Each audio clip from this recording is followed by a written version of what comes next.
எல்லா தமிழ் மக்களுக்கும் என்னுடைய வணக்கம். இன்னைக்கு ஓணம் சீரியஸோட 2வது ரெசிபி தான் மத்தங்கா எரிசேரி. மத்தங்கா அப்படின்னு சொன்னால் மஞ்சள் பூசணிக்காய் தான்.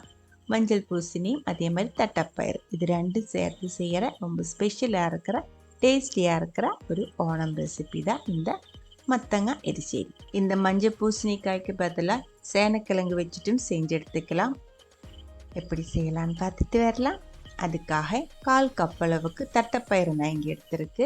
4 to 5 பேர் இருக்கிற ஒரு ஃபேமிலிக்கு ஒரு டைம் நல்லா சாப்பிட்றதுக்கு இந்த ஒரு அளவுக்கு போதும். தட்டைப்பயிறு நல்லா ஊற வச்சதுக்கு அப்புறம் தண்ணி வடிகட்டி குக்கருக்குள்ளே போட்டு கொஞ்சமாக தண்ணி ஊற்றி நம்ம இது வேக வச்சு எடுத்துக்கலாம். எரிசேரி அப்படின்னு சொல்கிறது கொஞ்சம் திக்காக இருக்கிற ஒரு கறியாக இருக்குது. அதனால நம்ம ஊற்றுற தண்ணியோட அளவு கவனமாக பார்த்துக்கோங்க. ரொம்ப அதிகமாக வேண்டியதில்லை, வேகிறதுக்கான அளவுக்கு கரெக்டாக போதும். 1 கப் அளவு தண்ணி ஊற்றி நல்லா நெய் மாதிரி நம்ம இந்த பயிறு வேக வச்சு எடுத்து வச்சிருக்கு. அது அங்கே இருக்கட்டும். அடுத்தது மஞ்சள் பூசணிக்காய். மஞ்சள் பூசணிக்காய் அதிகமாக இருக்கணும், பயிறு கொஞ்சம் கம்மியாக இருக்கும்போது தான் எரிசேரி நல்ல டேஸ்ட்டாக இருக்கும்.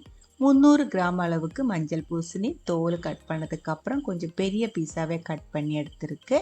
1 டீஸ்பூன் அளவுக்கு வரமிளகாய் பவுடர், 1/2 டீஸ்பூன் அளவுக்கு மஞ்சத்தூள், கொஞ்சமாக உப்பு போட்டு வேகிறதுக்கான அளவுக்கு தண்ணி மட்டும் ஊற்றி நம்ம இது வேக வச்சுக்கலாம். மீடியம் ஃப்ளேமில் அது அங்கே வேகட்டும்.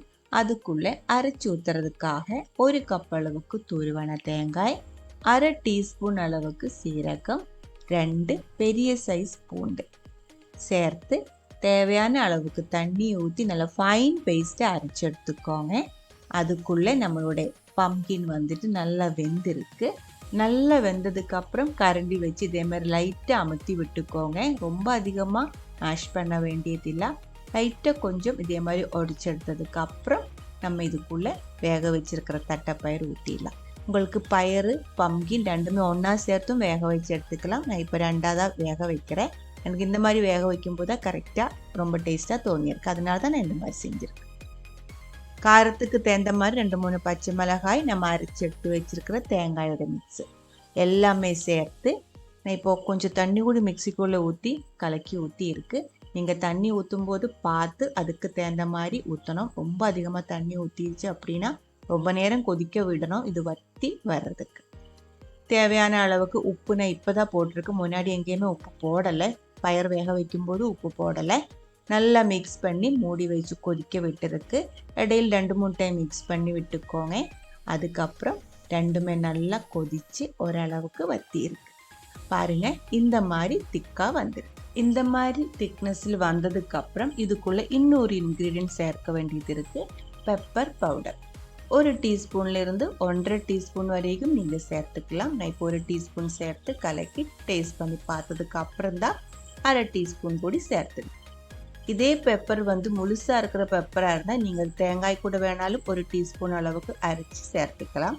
இல்லை இருந்தால் இந்த மாதிரி பவுடராகவும் லாஸ்ட்டாக சேர்த்துக்கலாம். பெப்பர் பவுடர் போட்டு 1 நிமிஷம் கூடி கொதிக்க விட்டதுக்கு அப்புறம் நம்ம தீ ஆஃப் பண்ணிடலாம். இதே மாதிரி திக்னஸில் தான் நம்ம தீ ஆஃப் பண்ணணும், ரொம்ப தண்ணி மாதிரி இருக்கக்கூடாது. இதுக்கப்புறம் நம்ம இதுக்குள்ளே தேங்காய் எல்லாம் வறுத்து தாளித்து சேர்க்கும்போது இந்த ஒரு கறி வந்து இன்னும் கொஞ்சம் திக்காயிடும். அந்த ஒரு கன்சிஸ்டன்சி தான் எரிசேரியோட கன்சிஸ்டன்சி. அடுத்தது நம்ம இதுக்குள்ளே தாளிச்சு ஊற்றிடலாம். தேங்காய் எண்ணெய் தான் வேணும். 2 to 3 டேபிள் ஸ்பூன் அளவுக்கு தேங்காய் எண்ணெய் எடுத்திருக்கு. 1 டீஸ்பூன் அளவுக்கு கடுகு, 2-3 வரமிளகாய், கொஞ்சம் ஃப்ரெஷ்ஷாக இருக்கிற கருவேப்பிலையும் சேர்த்து வறுத்ததுக்கு அப்புறம் 2 to 3 டேபிள் ஸ்பூன் அளவுக்கு தேங்காய், துருவன தேங்காய் சேர்த்து நல்லா கோல்டன் கலர் ஆகிற வரைக்கும் வறுத்துக்கோங்க. கருகி போகாமல் பார்த்துக்கோங்க, கருகிருச்சுன்னா மனம் டேஸ்ட் எல்லாம் மாறி போயிடும். எரிசேரிக்குள்ளே ஊற்றினதுக்கு அப்புறம் உடனே கலக்கி விடாமல் கொஞ்சம் நேரம் மூடி வச்சுக்கோங்க. ஒரு 10 நிமிஷமாவது மூடி வச்சதுக்கு அப்புறம் மிக்ஸ் பண்ணி எடுத்துருச்சுன்னா இன்னும் டேஸ்ட் அதிகமாகும். நான் இப்போ 15 நிமிஷம் மூடி வச்சதுக்கு அப்புறம் தான் மிக்ஸ் பண்ணிட்டு இருக்கு. தேங்காய் வறுத்து சேர்த்ததுக்கு அப்புறம் இதோட திக்னஸ் பாருங்கள், இந்த அளவுக்கு கட்டியாக இருக்குது. ஆறும்போது இன்னும் கொஞ்சம் கட்டியாயிடும்.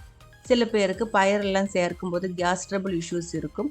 அந்த மாதிரி இருந்தால் நீங்கள் இதுக்குள்ளே 2-3 பீஸ் இஞ்சி கொஞ்சம் பெரிய பீஸாகவே கட் பண்ணி சேர்த்து வேக வச்சு கூடி நீங்கள் இந்த கறி சாப்பிட்டுக்கலாம். பிடிச்சிருந்தா கண்டிப்பாக ட்ரை பண்ணி பாருங்கள். அதுக்கப்புறம் உங்களோட கமெண்ட்ஸ் எல்லாம் சொல்லிடுங்க.